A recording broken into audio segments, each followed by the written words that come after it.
évoquer la crise des éleveurs, puisque nous sommes à quelques jours du salon de l'agriculture. Et c'est vrai qu'ici, c'est toujours pour moi un tel plaisir de venir.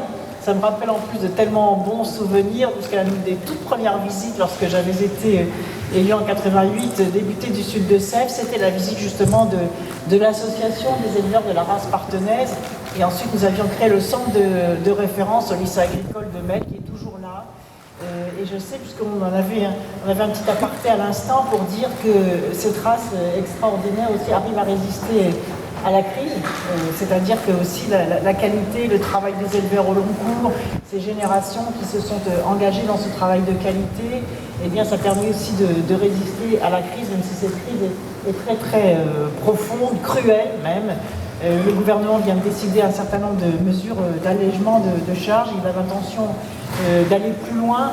C'est une crise qui a plusieurs raisons, qui est aussi à dimension mondiale, mais il n'y a aucune raison que nous n'arrivions pas à trouver des solutions pour en sortir, parce que nous avons besoin des éleveurs.